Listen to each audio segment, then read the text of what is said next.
The forest echoed their footsteps with a half-second delay. First, none of them said anything. Gravel crunched under their boots as they followed the narrow campground trail. Just a loop that circled back to the parking lot and picnic tables. It wasn't deep wilderness. They could still smell charcoal from old fire pits. Somewhere behind the trees, a highway hummed faintly like distant static. Crunch. Half a second later. Crunch. Marcus slowed. The echo slowed with him. Lena laughed softly.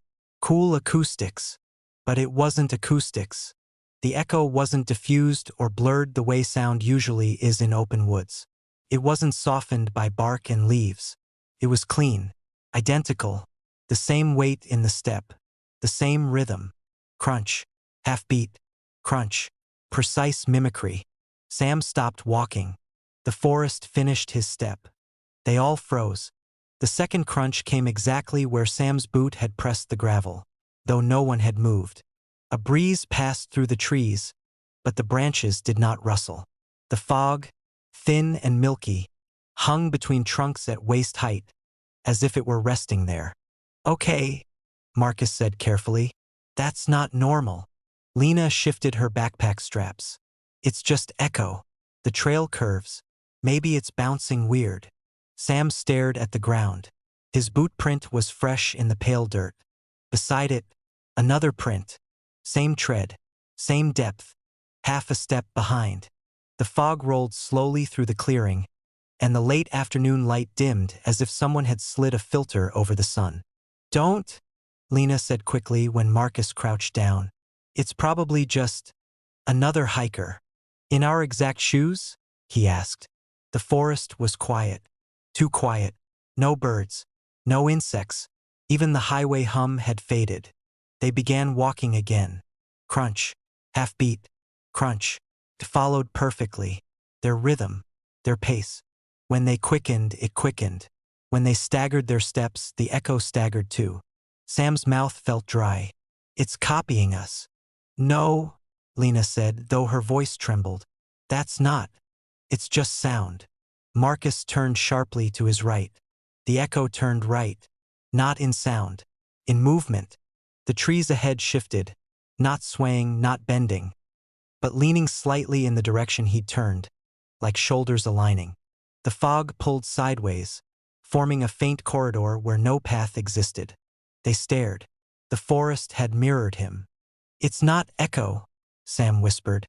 Behind them, crunch, half-beat, crunch. But none of them had stepped. The sound came anyway, measured, intentional. Lena's breathing grew uneven. "We should go back. Now."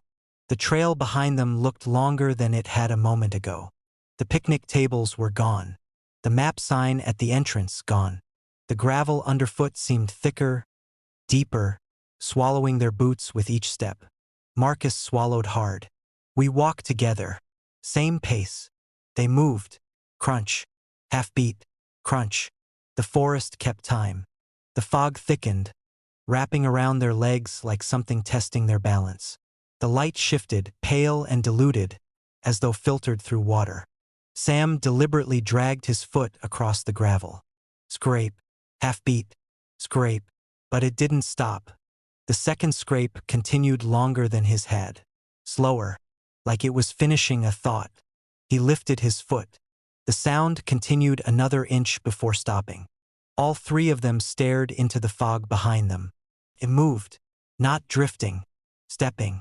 Impressions formed in the gravel, boots identical to theirs, pressing down half a second too late. The delay tightened. Not half a second anymore. A quarter. Crunch. Crunch. Closer. Lena grabbed Marcus's arm. "It's catching up." "Run," Sam said. They ran. Boots pounding, breath sharp, backpacks thudding against their shoulders. Behind them, pounding, not echoing, running. The delay shrank further. The forest reacted violently to their panic. Branches snapped shut across the trail. Roots rose like knuckles beneath the soil. Fog surged forward in thick waves, coiling around their knees, tangling their stride. It wasn't just mimicking their movement anymore. It was responding to their fear. Sam veered left off the trail. The trees there parted, just enough to let him through. Half-beat later, they snapped shut behind him. Marcus tried to follow, but the trunk stood rigid now, unyielding. The forest had decided. Sam burst into a small clearing ringed with campsites. Picnic tables stood overturned. A fire pit lay cold and filled with ash. He turned. Marcus and Lena stumbled into the clearing from another direction entirely. But that wasn't possible. They'd split for less than 3 seconds. How? Lena gasped. Behind them, crunch. Half-beat, crunch. The sound entered the clearing from all directions at once. Sam felt it before he saw it. The air thickened like pressure building before a storm. The fog condensed in the center of the clearing, pulling inward, shaping itself. A silhouette formed. 3 silhouettes, each the exact height and build of them. They moved with the same delay. Marcus lifted his arm. Half-beat, the fog figure lifted its arm. Lena stepped back. Half-beat, the second figure stepped back. Sam stared at his double. Its head tilted exactly as his had, just a fraction late. It wasn't reflection. It wasn't shadow. It was rehearsal. The forest wasn't copying them. It was practicing being them. The realization hit all at once. The delay wasn't shrinking because it was catching up. It was synchronizing. Marcus shook his head violently. No, no, no. He lunged forward and shoved his double. His hands passed through cold mist, but the mist solidified at the moment of contact. Marcus staggered backward as if shoved in return. Half-beat, shoved again. The fog figure stepped forward in perfect time now. No delay. The echo was gone. The copies moved simultaneously. Lena screamed and bolted toward the edge of the clearing. The forest reacted instantly. Branches lashed across her path. Not blocking, but guiding. Redirecting. The ground hardened under the copy's feet and softened under theirs. Sam realized the clearing wasn't random. It was a stage. The echo had been measuring them, timing them, learning their weight, their stride, their hesitation. The 3 fog figures stepped closer. No delay. Identical breathing now. Identical posture. Sam held his breath. The figure across from him inhaled anyway. It didn't need him anymore. Marcus backed toward the fire pit. The ground behind him buckled, rising like a rib cage. He stumbled and fell. The copy did not fall. It remained standing. Perfect balance. Better balance. Lena grabbed Sam's hand. We leave. Now. Which way? He whispered. The forest shifted. Paths formed between trees, 3 of them, each leading outward. Each identical. The copies moved toward one path. Inviting. Sam looked at Marcus. Marcus looked at his double. The double smiled. Marcus hadn't. The smile was subtle, almost curious. The fog thinned suddenly. Sunlight returned in harsh, normal beams. Birds chirped. The highway hum came back. The clearing was ordinary again. No fog. No figures. Just 3 campers standing in a regular campground loop. Marcus was gone.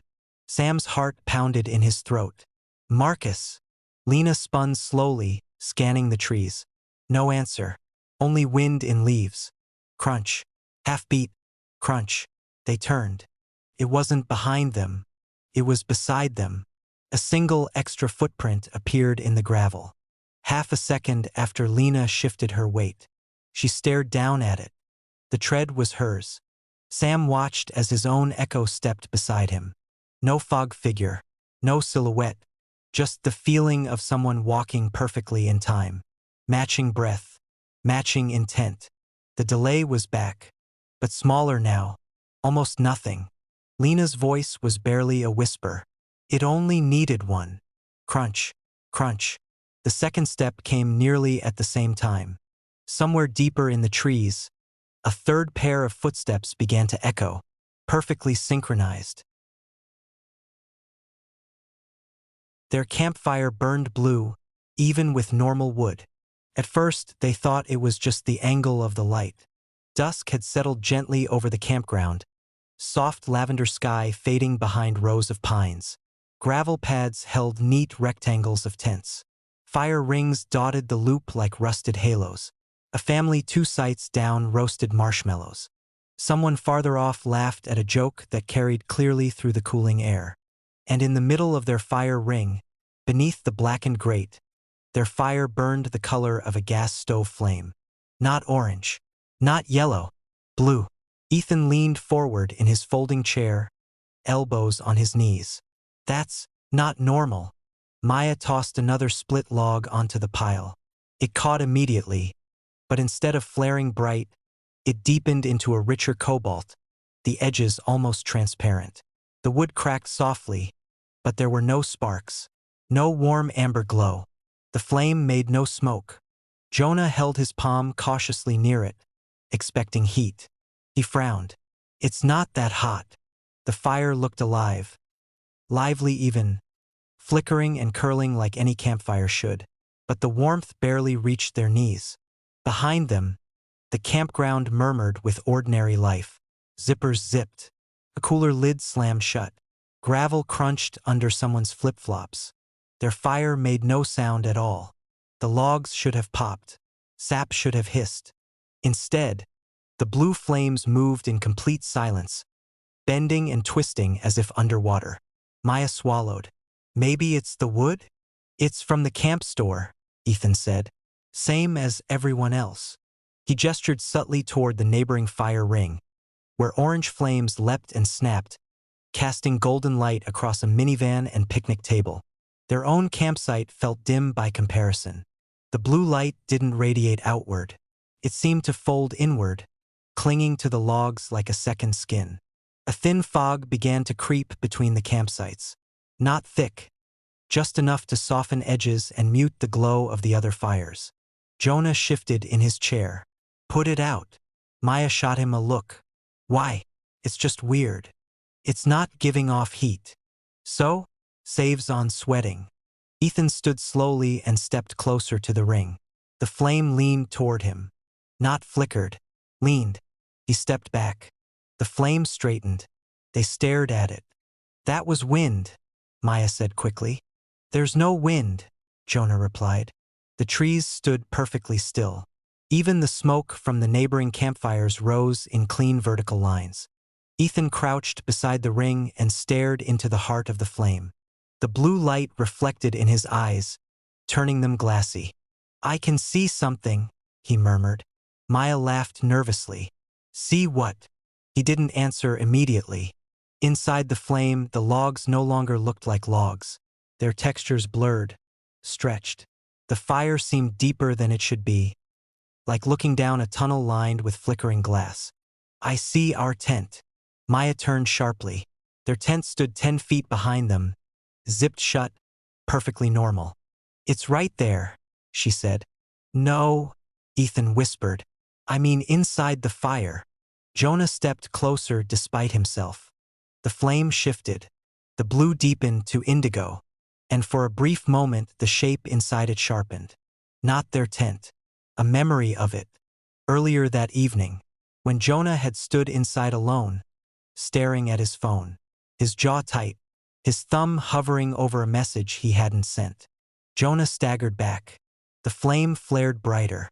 Maya's stomach dropped. What did you see? Nothing. The blue flame pulsed. The fog thickened around their campsite, blurring the boundary between their fire ring and the next. The laughter down the loop faded. No more zippers. No more footsteps. Just the soundless blue fire. Maya moved closer now, compelled. The flame bent toward her. Her breath caught. Within it, she saw her own reflection, but not as she was. Her face was pale, tear-streaked. A memory from a week ago. The argument in Ethan's apartment. The thing she'd said that she'd pretended not to mean. The flame flickered, and the scene shifted. Ethan's face in that same argument. Jonah's silence. The lie they'd all agreed to keep. Put it out, Jonah said, louder now. Ethan didn't move. The flame had grown taller, though the wood had not shifted. Blue tongues reached upward, elongating unnaturally, casting sharp-edged shadows that stretched far beyond the fire ring. Their shadows on the gravel no longer matched their movements. Maya lifted her hand. Her shadow hesitated, then followed. Half a breath late, the fire brightened in approval. "It's reacting," Ethan whispered. "To what?" Maya asked. "To us." Jonah grabbed the metal water jug from the picnic table. "This is insane." He stepped forward and dumped the water directly onto the logs. The water vanished before it touched. Not evaporated. Vanished. Absorbed into the blue. The flame swelled. The fog rolled thicker, coiling around their chairs and the legs of the picnic table. The neighboring campsites were gone now, just faint shapes in pale mist. The fire leaned toward Jonah. He stumbled back. The flame narrowed, sharpened, and for a moment formed a shape, tall and thin, like a figure standing within it. No features, just suggestion. The blue light intensified until their skin looked bruised under it. Maya's voice trembled. "It's reading us." Ethan nodded slowly. "It's not burning wood." The logs had not blackened. They remained whole, untouched. The flame wasn't consuming fuel. It was feeding on something else. Jonah backed away again. On what? The fire pulsed. Images rippled across its surface. Moments none of them had shared out loud. Secrets kept between two but not three. Thoughts they'd buried. Regret. Resentment. Guilt. The flame grew with each flicker of unspoken memory. The fog swallowed the edges of their campsite entirely. The world had narrowed to a circle of blue light and pale mist. Ethan stepped closer, transfixed. "What happens if we stop?" "Stop what?" Maya whispered. Thinking. The idea hung there. Jonah squeezed his eyes shut. The flame dimmed slightly. Maya forced her mind blank. The blue shrank. Ethan tried, but something in him lingered, a memory he didn't want to release. The flame brightened again, isolating him in its glow. Within it, the image sharpened. Not the argument, not the lie, something older. A summer from years ago. A different campground. 3 friends. Had arrived. Only 3 had left. Maya's breath hitched. "Ethan." He stared into the fire, unable to look away. The flame showed a shoreline at dusk. A dock. A shove that had looked like an accident. Jonah stepped back in horror. "You said he slipped." The flame roared silently, towering now, stretching twice Ethan's height. Ethan's face drained of color. "I didn't. I just." The blue shape within the fire stepped forward. Out of the ring. The logs remained untouched, still blue but smaller now. The figure was made entirely of flame, yet it cast no heat. It flickered with images. Faces, moments, regrets layered over one another. It stopped in front of Ethan and tilted its head. Maya grabbed Jonah's arm. "We have to leave." They tried. The fog hardened. Not physically, but the space beyond the fire ring felt impossibly distant, as though each step stretched the ground farther away. The flame figure reached toward Ethan. Not touching, mirroring. Ethan's shadow split. One remained with them. The other stepped forward into the blue. The fire contracted sharply. There was a rush of cold air. And then, orange. Ordinary, crackling orange flame. Heat washed over them suddenly, painfully real. The fog thinned. The neighboring campsites returned. Laughter resumed down the loop. Maya and Jonah stood alone beside a perfectly normal fire. Ethan was gone. No scorch marks. No disturbance in the gravel. Just an empty folding chair. The wood in the ring crackled and popped as it should. Warm. Golden. Safe. Maya stared into it, trembling. For a moment, she thought she saw a flicker of blue beneath the orange. Just at the base. Watching. The fire snapped loudly, and a spark leapt upward. From somewhere inside the flames, faint and distorted, crunching gravel, half-formed laughter, and Ethan's voice, layered beneath the crackle. "I didn't mean to." The orange glow pulsed once. Briefly. Blue.